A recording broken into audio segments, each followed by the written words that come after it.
So I emphasize that because I have been writing a very long time, and I've seen many changes.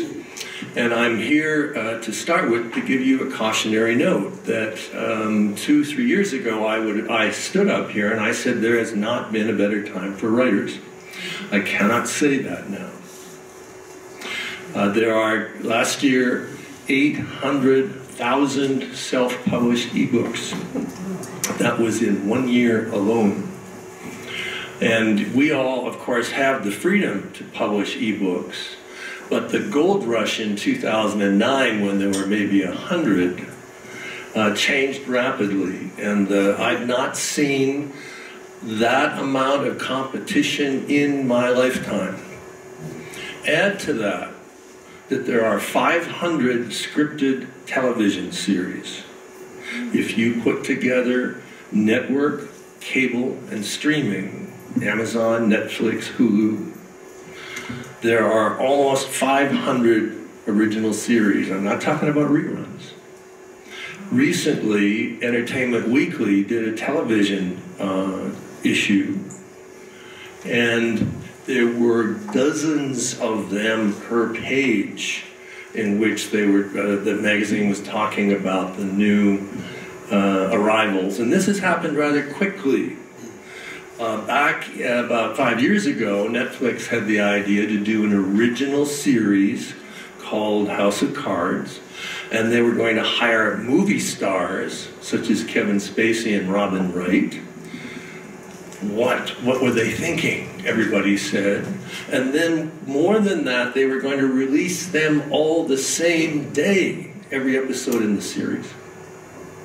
This was considered insanity, and oh, poor Netflix. And the success of that series spawned what we are now dealing with. Sundance is making its own limited series. It's not the most popular network cable series or channel. They think it's successful if they can get 500,000 people to watch one of the episodes they broadcast. By comparison, back in 1989, I had a novel, The Brotherhood of the Rose, that was the only miniseries to air after a Super Bowl with Robert Mitchum. We had 33 million people watch it. So what you're seeing is a dilution across the board. And you yourselves know in your private life, how much do you read, how much do you watch TV? When you are at social events, does somebody say, hey, man, I'm reading this really great book? Or do they say, have you seen Stranger Things 2? So, this portion of my talk is meant to be a kind of wake-up call that in the kind of competition for readers that you are experiencing, it is more and more important to be yourselves and not be somebody else. I have several mantras that I always like to use. One is, be a first-rate version of yourself and not a second-rate version of another author. And the second is, don't chase the market, you'll always see its backside.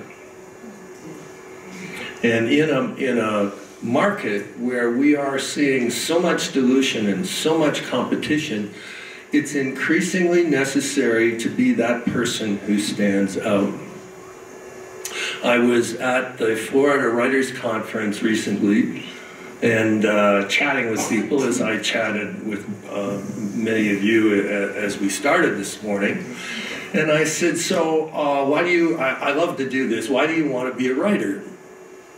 And normally I would do it if I were doing a workshop and invite, we only have an hour, but if it's a longer period, invite a conversation. But I was able to do this individually with this person, and she says, oh, I want to be on the bestseller list. Gee, what a bulletin. I want to be on the bestseller list. And I said, well, what makes you think you deserve to be on the bestseller list? And she said, what? And I said, what do you have to offer? What?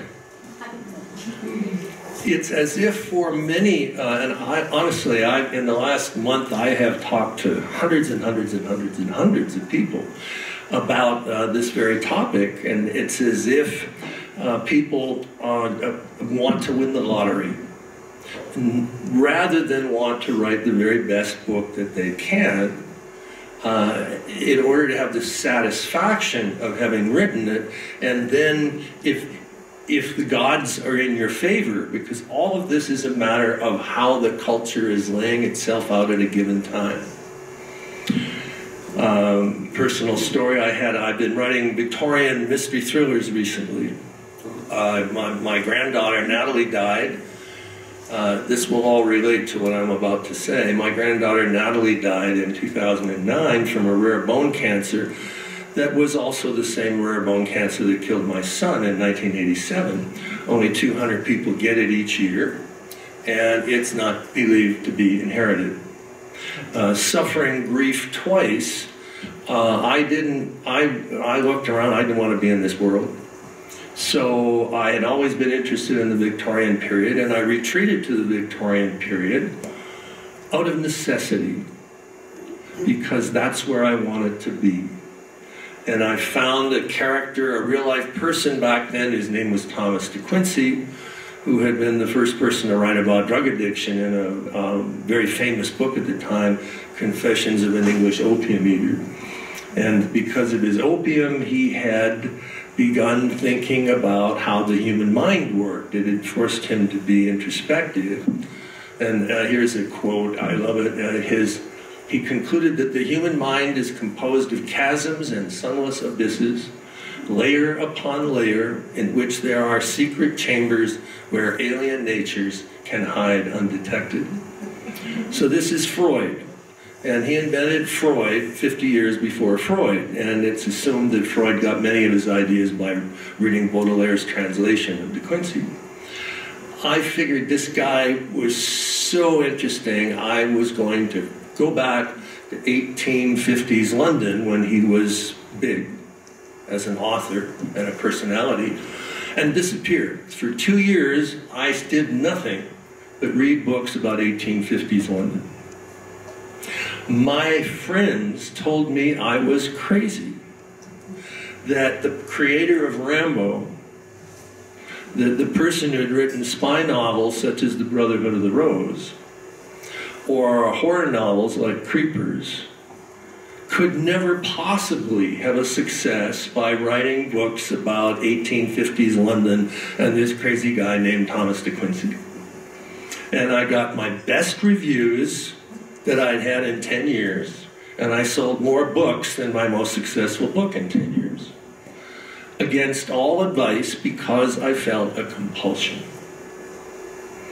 If you look back, and I'm in the thriller business, so to speak, if you look back, 3 novels dominated the market in the last, back to 2003.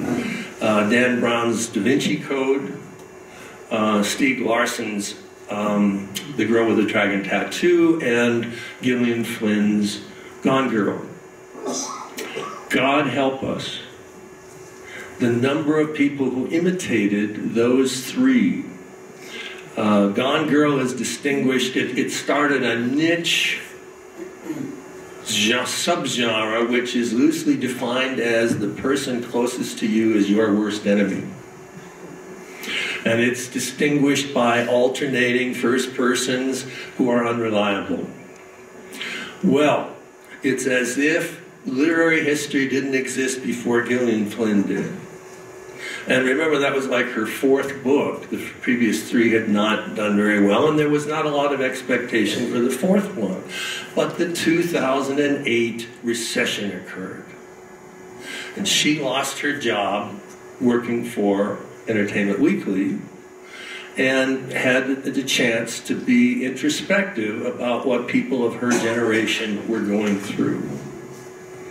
And that event wound up being Gone Girl, and as she translated it into the thriller she was writing, and people responded to it because the after effects of the 2008-2009 recession were still being felt. You can't predict that kind of coincidence between what you are writing and how it will be received. So I urge you to use the model that I just gave to you. Write the book you absolutely must write. First, let me use a speaker's aid to persuasion. I'll cite some authority. In the year 19 BC, Horace in Ars Poetica said, "The aim of the poet is to inform or delight, or to combine together in what he says, both pleasure and applicability to life."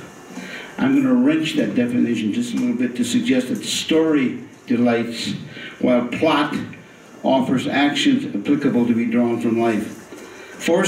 E.M. Forster wrote in aspects of the novel, "Story employs narrative elements arranged in their time sequence. A story can have only one merit, that of making the audience want to know what happens next." Do you want a good plot? The author of Moonstone, Wilkie Collins, the first detective novel, advised Charles Dickens. Dickens was writing his novels in periodical form, chapter a month in a magazine. And Wilkie Collins told him the way to be successful is to make your readers, make them laugh, make them cry, or make them wait. And that's all you need to know, Collins told him. And it's really true. Laugh or cry is make the story emotional, create suspense. That's still true a couple hundred years later. Forster wrote also, "A plot is a narrative of events, but the emphasis falls on causality. The king died and then the queen died is a story. The king died and then the queen died of grief is a plot." It's causality, and we know why something happened. The sequence is preserved. Plot is a series of simple physical events. In one way, I'm contradicting what I'm up here to say. Plot is not so important. Story is emotion revealed by those events. The plot is a tool to convey the story so your reader feels something. Rob mentioned that I've directed a play. Theater is making people feel something. If they walk out and say, "Oh, that was clever," they admire it. You've just failed. If they walk out and say, "I understood that play," you just failed. They're not supposed to admire or understand. They're supposed to feel something and be moved by what happens on the stage. Remember the ballad Tom Dooley? This is one of my examples. Classical stuff. The verse says, "I met her on the mountain, and there I took her life. Met her on the mountain, stabbed her with my knife." That's all plot. That's what happened. The refrain turns it into a story. The refrain says, "Hang down your head, Tom Dooley, hang down your head and cry." And the last two words of that refrain make it a story, not simply a plot. Stories are emotional. A plot is a series of actions by which the emotion is displayed. Now, a lot of narratives have a similar kind of structure, whether you're writing a short story or a scene in a play or an entire novel. There are a series of separate sections, and the pattern generally goes like this. There's an inciting incident. Something creates the beginning of the story. Then a rising action to some climax, a change, a reversal, and then a falling action to a conclusion. Very simple, a little pyramid. The high point of the modern story is likely to occur 80 or 90% of the way through that. But the original story pattern that is used by people was devised in 1863 by Gustav Freytag.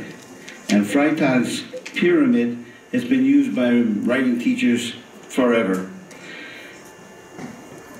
What it says is, there's the rising action that leads to a climax in the middle of the story, and then a falling action that allows things to be explained or resolved.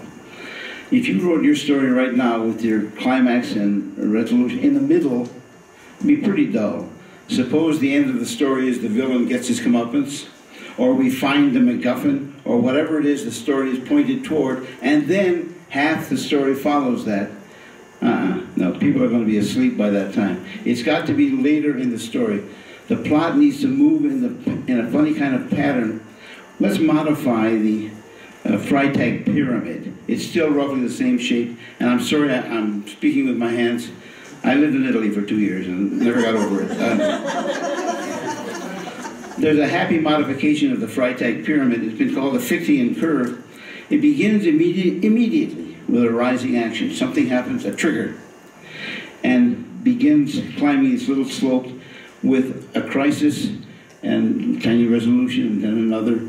And these steps are minor crises, each one's followed by a falling and rising action. So you look at it like a series of waves climbing to the major climax of the story, which in a modern story is about 80 or 90% along.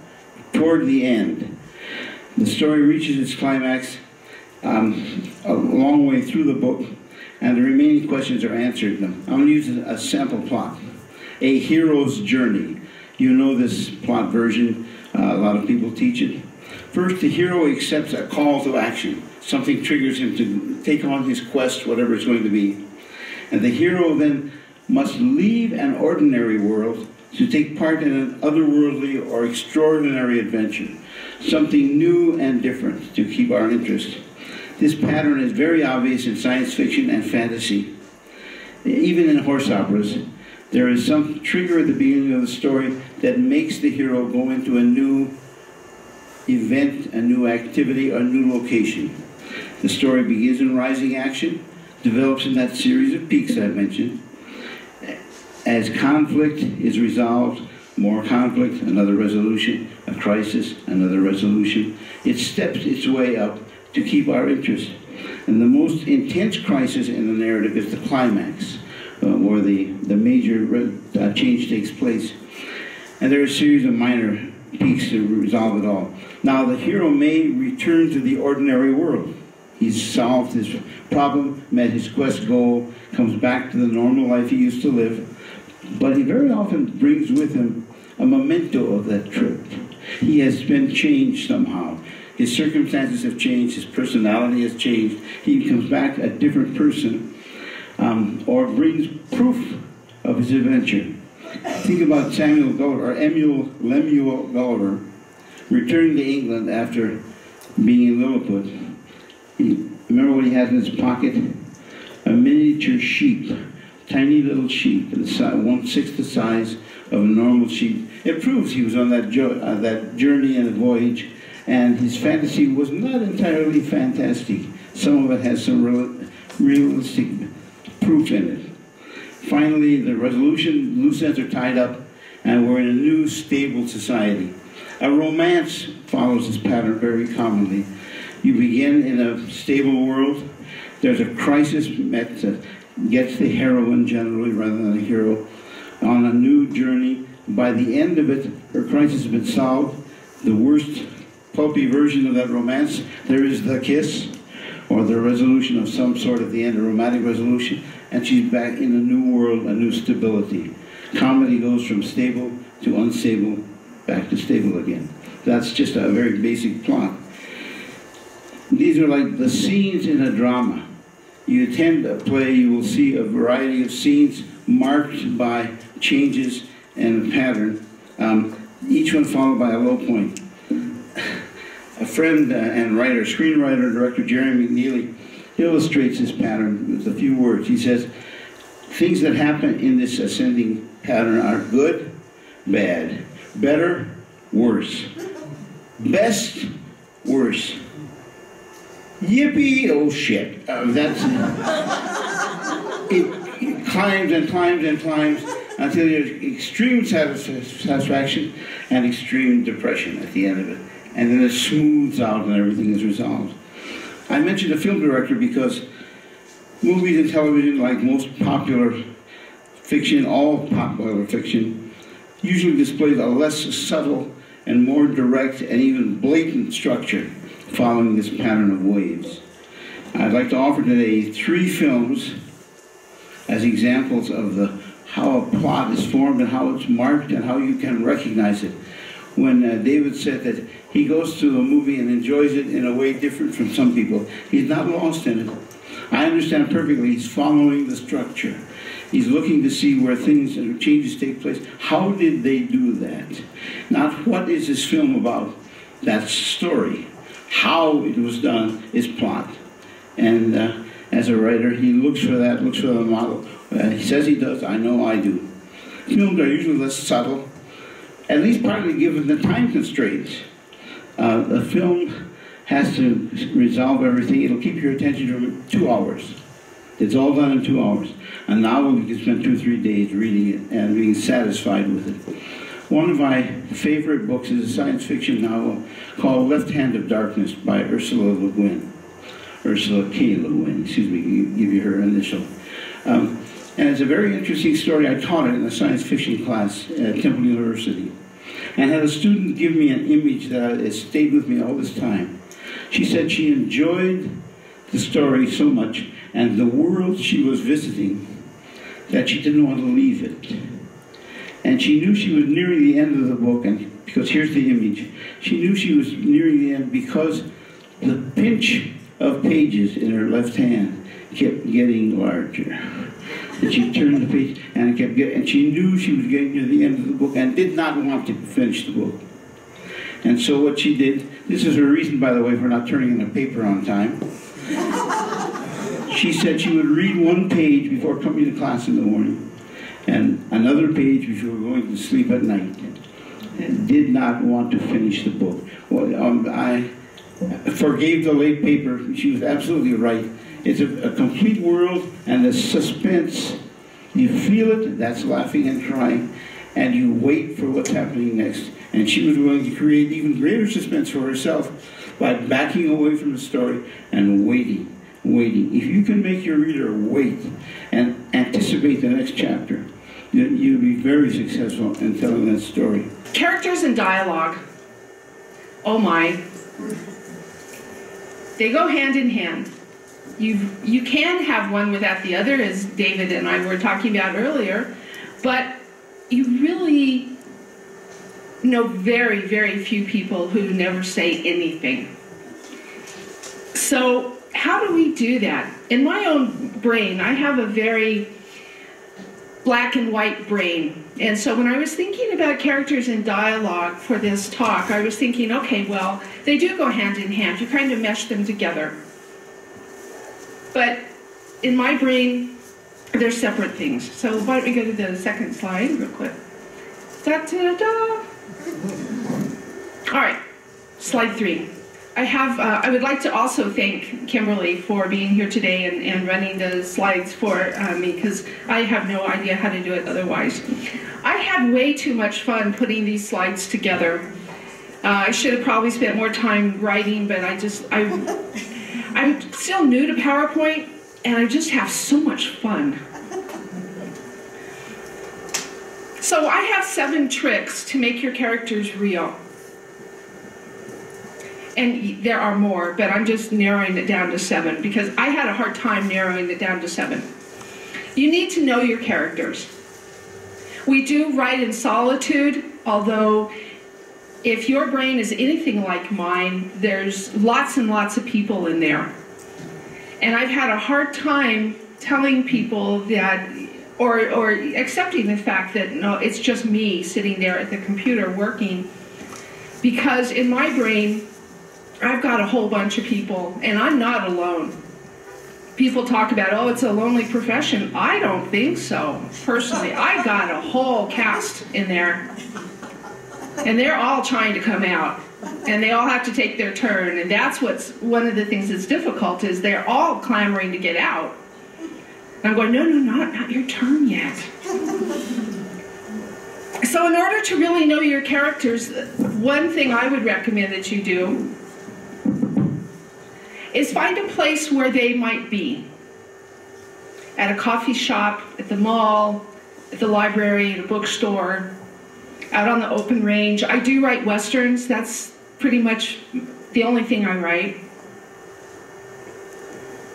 So I do live in the Old West, and I go there as often as I can. And you might think, yeah, right. Yeah, right.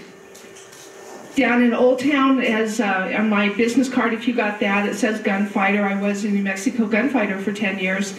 I do know how to shoot guns. I do know how to chase down the bad guys and the good guys, and I do know how to stalk the sheriffs, and I've got all that down. I also know how to die, which is kind of one reason I'm not doing it anymore, is because I used to die all the time on the pavement in Old Town.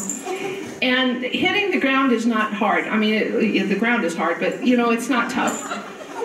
I finally got to the point where I discovered that getting up was a hard part. And it's really truly embarrassing when you're the big bad gunfighter and you go, could you help me up? Yeah, it's really embarrassing. So there's places around town that you can live in the Old West with not too much trouble. So I hang out there. I go out to rodeos and stables and out to the Founders Ranch out in Edgewood, and there's all sorts of places. But so what you do is you go out and you live where your characters are, if at all possible, unless your character is in jail. I don't recommend going to jail just so that you can get that firsthand experience. You can go down to the jailhouse and then realize that's not where you want to be, and which would help with your characters.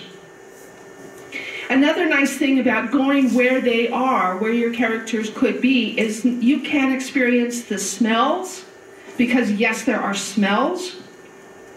The noises, think about it, for example, at the mall. You have one of your characters is a teenager, or several teenagers, I should say, moving down the mall. There's going to be sights, sounds, smells, all sorts of things. Your food, your secondary characters.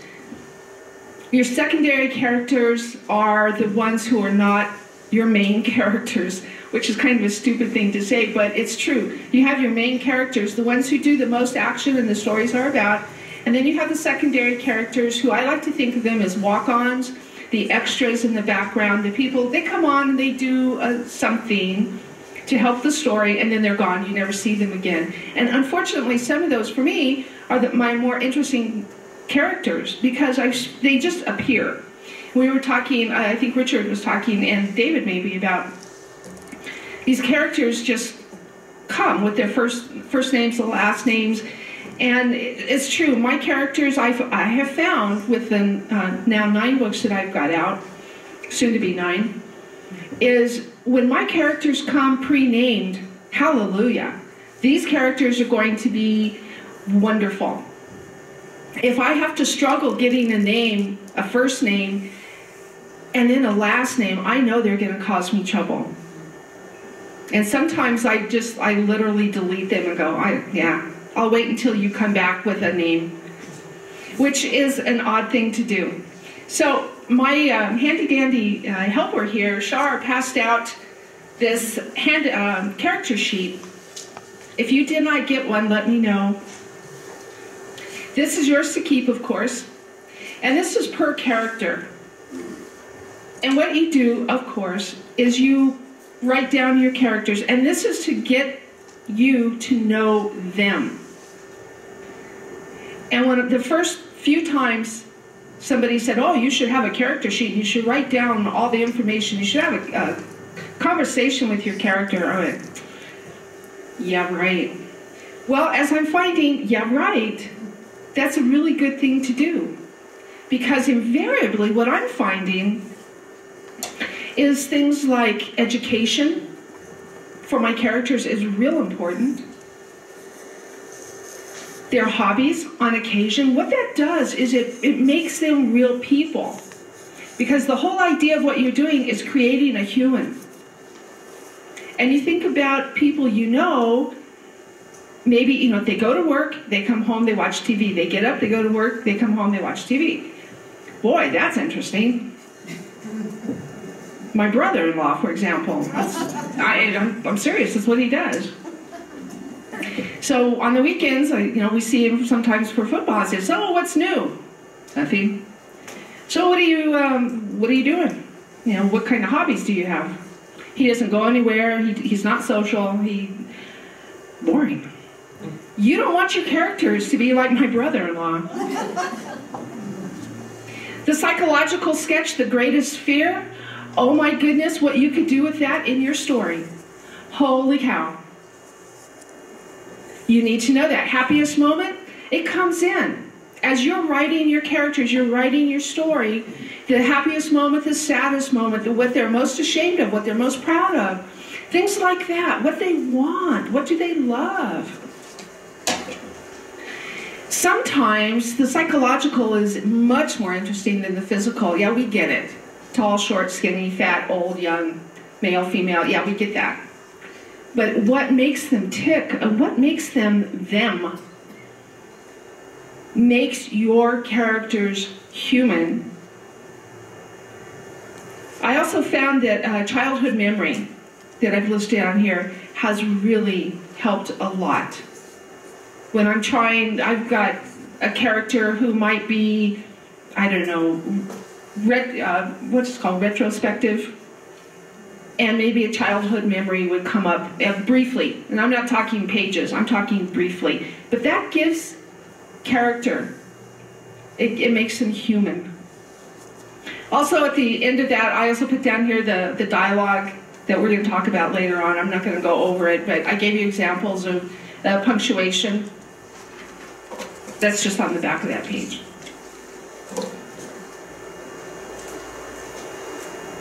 Once you know your characters and you've got a general idea of your plot, your story, you know what you're going to be talking about, one of the critical things is knowing your scene's point of view character.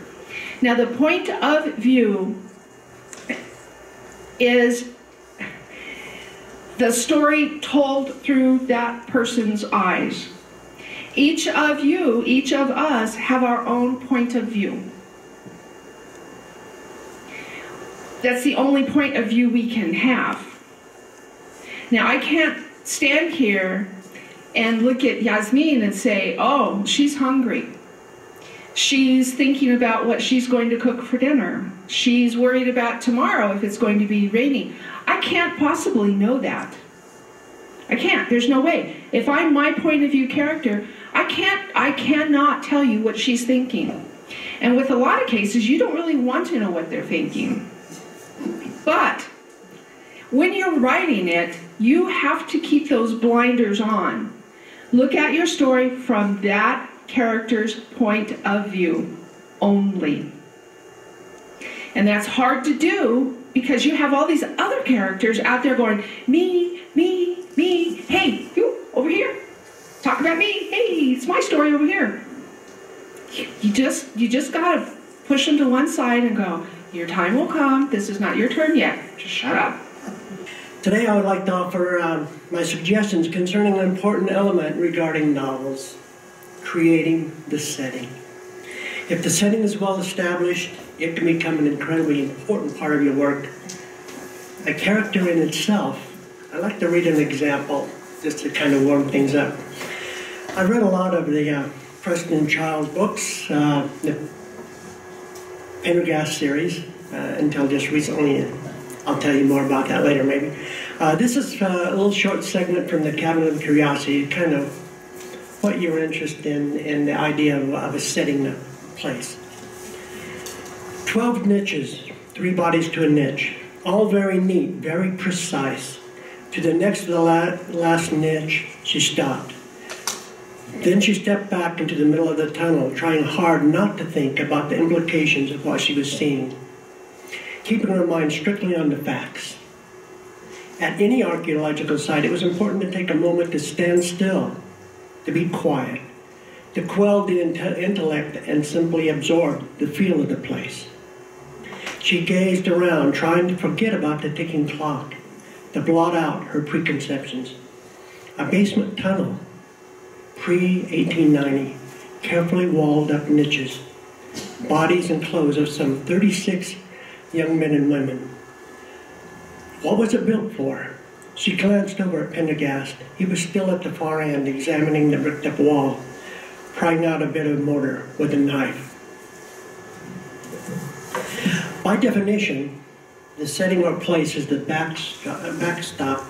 backdrop of your story, the location of the plot. But it can include several other elements as well in order to complete the picture. A sense of place can be centered around a powerful law firm, a school, a law enforcement office, Or how about a South American rainforest, a pawn shop in Albuquerque, an English village in 1923, or perhaps a spaceship on the way to a new world, occupied by crew and passengers that have been placed in suspended animation. Sounds like a movie. Whatever the case, there has to be a reason why the story must take place there, and not just because the setting is familiar to you. Of course, the setting is often very critical to the story. For example, much of the story behind the 16th Ella Claw novel, which was called Black Thunder, it was determined by the setting.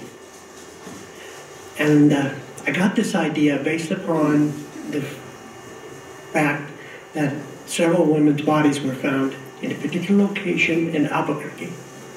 All of you probably familiar with that story. Well, that evolved into the idea of this particular story, Black Thunder. An unmarked grave was found just inside the fence line of the Navajo Nation, within the shade of the enormous Hogback Formation. Ella Claw and her team quickly discovered there was another body buried just on the other side of the fence, in the county's jurisdiction. And more bodies were found, some on one side, some on the other. There was a serial killer on the loose. Every body seemed to have been killed the year before the other one. And the tribal police, the county sheriff's department, and the FBI all had to learn to work together to solve the crimes. So the setting basically determined a lot of the plot. Now here's a section from How to Tell a Story. It's a very useful how-to book in a way, written by Peter Ruby and the late Gary Provost. Peter, by the way, happens to be my literary agent. I got the book for free. Your story should be unique to your world. A good rule of thumb is that if you can move your story to another location or world, you're not using the unique qualities of the story's setting to your advantage, and your story will have no personality or character that makes it stand out. That's a little tough. Well, either way, it's something that we have to keep in mind, and I'll try to show you how to put these plans to work. Let me step out of the books into another media just for a moment. Network television. Give you some examples here. Most of you may be familiar with the television franchise that includes NCIS, NCIS LA, and NCIS New Orleans. And before that, you might remember the CSI shows, feature shows in Las Vegas, New York, and Miami.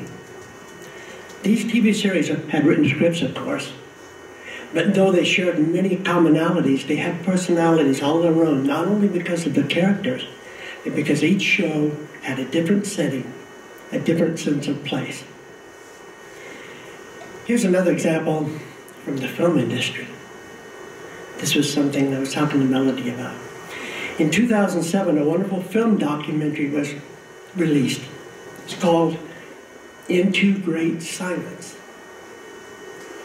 The setting was a monastery deep in the French Alps, where vows of silence kept the dialogue to a minimum.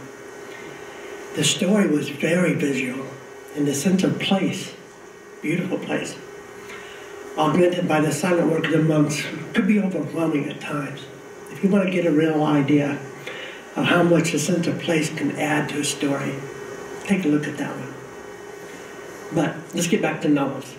There's some examples that have some very well-defined and very unique settings.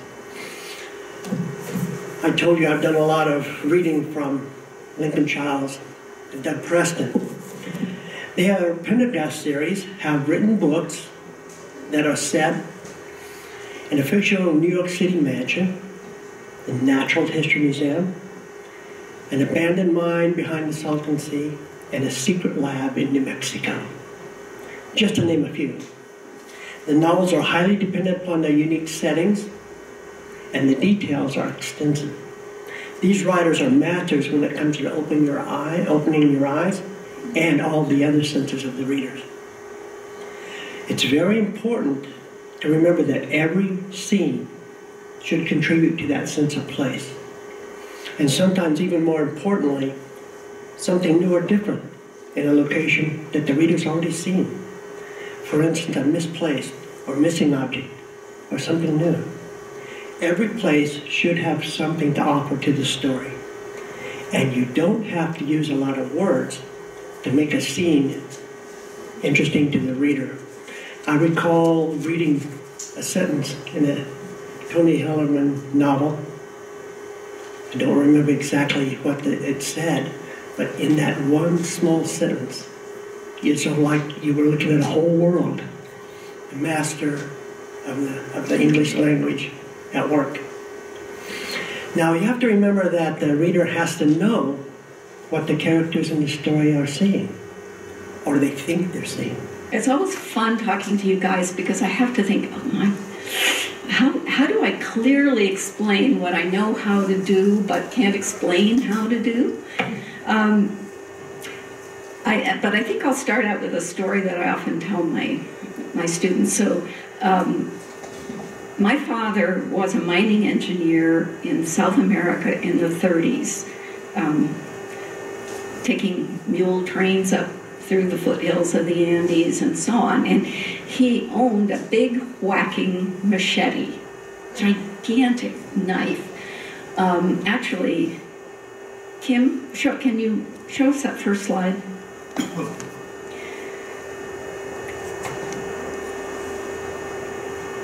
Yeah, there it is. It's huge. And when he died, I'm the only girl. Neither of my brothers wanted the machete. And I thought, that has to stay in the family. That's an heirloom. So I said, I'll take it. And I couldn't think, I said, this is really silly that the only daughter should have this gigantic phallic instrument. And then I edited my first novel, and I found out why I had inherited the machete. Show the next slide there. Now you can't see it very well, but it now hangs over my computer to remind me to cut to the chase. I used to take that thing to kindergarten in a more innocent age. A lot of people, students in particular, will tell me, oh, I hate to revise. I just hate it. And it's like, really? You hate to lose weight and look cut and get compliments? What's your problem there? You're weird. But I think what happens with revision and rewriting is that we are often, especially for early writers, we are so amazed that we have written anything that we just can't bear to take a scalpel to it, let alone an instrument like that one. It's your baby, you know. You have to. How do you face the fact that, as who is it? Oh, the French writer Colette says, you have to kill your little darlings. It's like, well, I can't do it. I just can't bear it. You have to remember that as a writer, for one thing, there's more where that came from. There's plenty in you. There's plenty in you.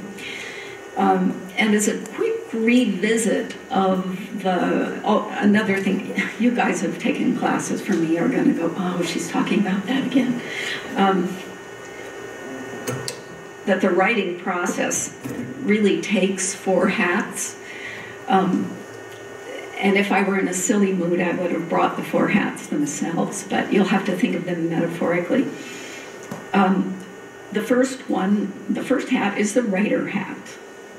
And you have to think of that as pretty crazy, perhaps I don't know, as Explorer's solar taupe, or maybe the cap of the fool, or whatever.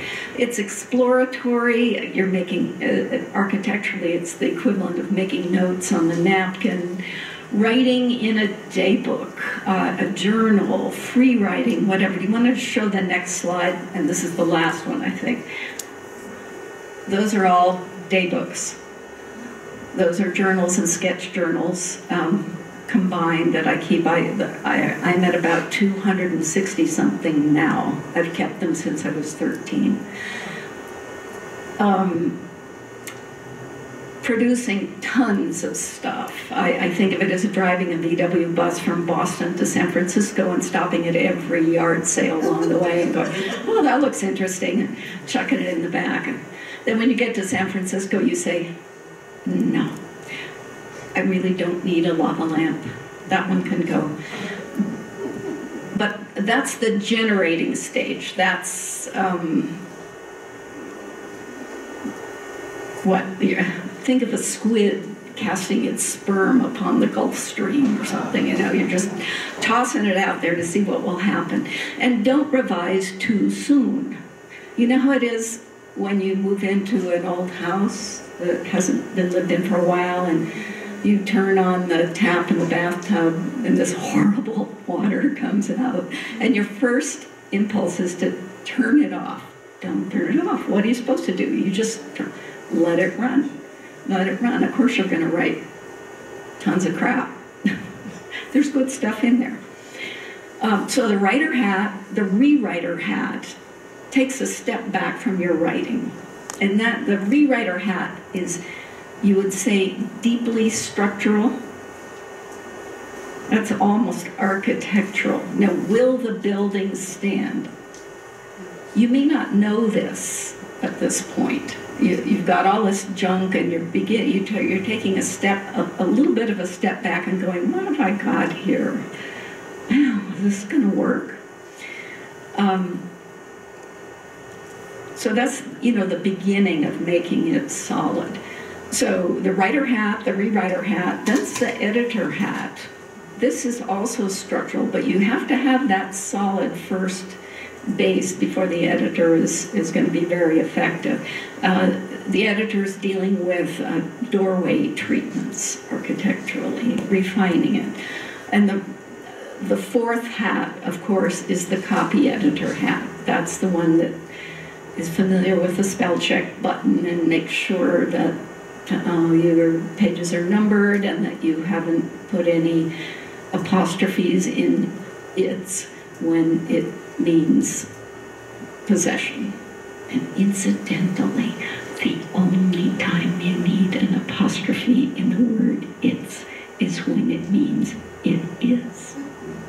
Remember that. That's presentation. But nothing will stop you quicker than to be wearing the wrong hat and starting to use the editor hat or the copy editor hat or even the rewriter hat when you haven't made one hell of a mess first with the writer hat.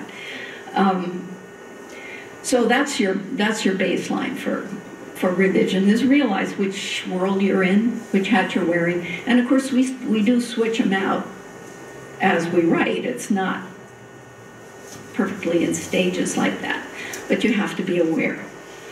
And by the way, never revise directly onto your first manuscript. Never, never, never. Save it, make a copy, save it, set up a file, number it, blah, blah, blah, blah, 1, blah, blah, blah, blah, 2, blah, blah, blah, blah, 3, and so on. Road Souls got to blah, blah, blah, blah, 25 before it was ready to go to the publisher. And those weren't those weren't always complete revisions. More like I'd get 2/3 of the way through and go, oh, now I know how that needs to be, and I'd go back and start from the beginning. I wouldn't go back and start from the beginning. I would copy it, number it, save it, and then I'd go back and work on the draft of the next one. So what we're going to talk about is how you find a publisher, but there are several steps in here that may not be really obvious. First of all, we want to know whether or not to look for an agent. That's always a big question, is do we look for an agent or not? Why? Or why not? And then how do we submit this stuff to the publishers, and where do we find the publishers, and what exactly are we submitting, and what do they mean by all those weird terms? And then I want to talk a little bit about self-publishing, but that's not really the goal here, so it's just a little bit. So these are going to be the steps that we go through to discuss this. And you guys, if you have questions and I'm not making sense, stop me. I probably need somebody Need somebody to stop me if I stop making sense. But go ahead and ask them, or you can wait until the end and write them down. I'll be glad to talk about it. So, all right, so now your manuscript is perfect. Woohoo! You've done all the steps we talked about today. It's perfect, right? You've been working on it for, what, 5 years? All right, you're ready to go. So let's talk about this. What is your goal? Because really there are several different reasons we write. One of them, and I thought that was really insightful, what David Morrell said, you need to be writing for yourself. That really is what you need to be doing. But there are other reasons for writing. You might be writing something that you're just wanting to share with your grandkids. Maybe it's your family history. You've got this amazing family history. That's okay. But really think about what your goal is when you start getting ready to submit. Maybe you have a series of professionally edited, and I add that, books that you really want to get in front of readers right now. If you want to get something in front of readers right now, don't expect that to happen in the traditional publishing world, even now when things are faster than they used to be. Or maybe you want to earn a living as a published writer. I mean, this is really important. Is this what you want to do? This really determines the method we use to get our books out. There we go. So if your goal is just to share it with your kids or your grandkids, self-publish it. I mean, you're not expecting to sell 1,000 copies, so that's okay. It's cheap. Well, actually, it is free, and it's fast. If you have a book you've written, you can have it on Amazon in 10 minutes if you know what you're doing. And if you don't, in about an hour and a half. So it's really fast. All right, if it's that series that you're talking about, you might want to think about self-publishing. Right now, series on the internet, if they're professionally edited and really good, are selling like wildfire, like hotcakes. Well, anyway, they're selling a lot. But be careful about this. If this is the first thing you've written, it's not necessarily the right decision to self-publish. So think about maybe instead looking at one of the smaller publishing houses, one of the online publishing houses, because you could get your stuff out there really quickly with a smaller press. And if you're wanting to earn a living, you really need to go to the traditional route. You need to find a publisher. So we'll talk about that. That's really what I'm going to focus on. I was going to say, that's not mine. You're scaring me here, Kim. Okay, so that's our options. What I want to do is share my secret drawing with you. Okay, it's not much of a secret to probably most of you now, but when I figured this out, it was a huge secret to me. How does this thing work? Well, here you are on the top left, and you notice your eyes are kind of crazy because you've probably been writing for 1.5 years straight. And you've got your manuscript polished, ready to go. It's written, edited. That's the part we've already talked about. Now, what do you do with it? For the traditional route, your first step is to look for an agent. It really is. And this agent will then take your book, and the agent will shop it around for a publishing house, an editor at a publishing house. And then that editor is going to take your book and run it through the mill, and they're going to come up with covers and blurbs and reviews, and they're going to get through a printer, and the printer's going to send it out to the bookstores, which includes Amazon, by the way. And then there's going to be some marketing that the publisher will do, and these days you will also do. No matter who you're working with, they expect you to help sell your book. So this is the secret process, and I'm telling you, this took me a couple of years to figure out. So you guys have my drawing now. If you want a copy of it, just yeah, really basic and simple, and that's what we're going to talk about. So, your manuscript is perfect. These are the things you need to do before you submit it to anyone, including an agent, except maybe your mother. If you want to submit it to your mother first, you could do that. My mom reads my stuff, and she says I'm perfect. Anyway, know your genre. Know what you write. You need to be able to describe what you write in a couple of words. And I mean like 3 or 4. If it's more than 3 or 4, there better be a reason you're taking more than 3 or 4 words. If you're writing cross-genre stuff, it may take maybe 5 or 6, but really, if it's more than that, what it sounds like is you don't know what you're talking about. You need to know exactly what you're talking about, and you need to sound like you do. So the question you're answering is, what do you write? If somebody walks up to you at a conference and says, what do you write? You don't tell them the story of your book. You say, I write historical romance, or I write cozy mysteries. That's what I write, and that's what they're asking for. Then you need to get your elevator speech ready. We heard a couple things today that were elevator speeches. And the elevator speech really needs to be just 2 sentences, maybe 3. We used to say do it in 1 breath. Well, if you're really good, you can hold your breath for a long time and make it up to 4 sentences, but I'm not. This elevator speech is what you will pitch to somebody when they say, what is your book about? Still don't go into the whole story. You just give them these 2 or 3 sentences. And they can be really simple. I heard one today. I shared with my class at one point. What if your day, you repeated the same day over and over again until you got it right? That's an elevator pitch for Groundhog Day. If they're really not hard to write, look at the back of people's books and you'll see the little blurb, or on Amazon, on the summary, you'll see the blurb if they've done a good job. That's the elevator pitch. Really, less is better. Then you need to write 2 synopses, and I would rather write 2 books than 1 synopsis, I tell you. Nothing sounds stupider than a book that's in a synopsis form. You need to write 2, one really short, 1 page, maybe a page and a half, and then one longer that could be up to 10 pages. They used to tell us, let's see, what was it, a page for every 25,000 words, but I don't recommend that anymore. I don't think anybody reads that long a synopsis. So the longest shouldn't be more than 8 or 10 pages. Get ready for those 2 pieces because somebody's going to ask you for one and you don't want to have to do this on the fly because they sound bad enough if you've polished them. Really, really bad. The other thing about the synopsis is you should have only the major characters listed in there. Don't list everybody in your book.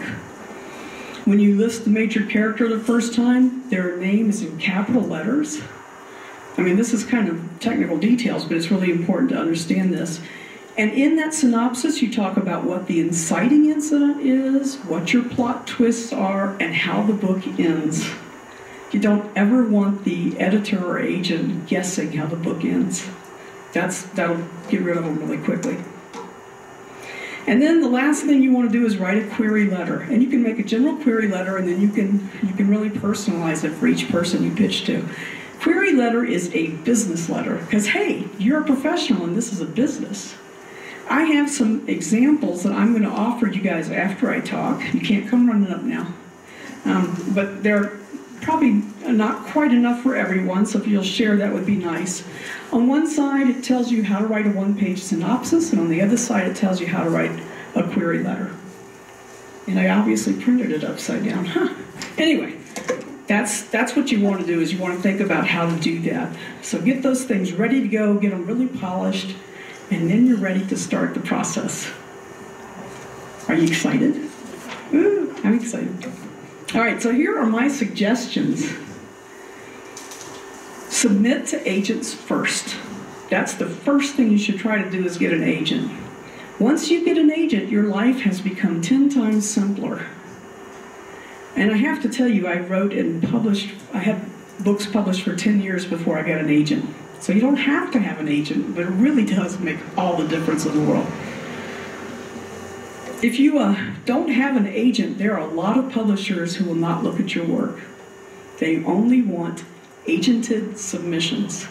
So you'll see on their websites it says no unagented submissions. That means you can't contact them. Sad. So you want an agent.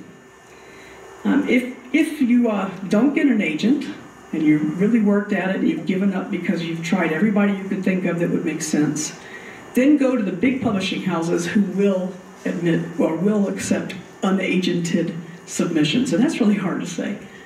Unagented.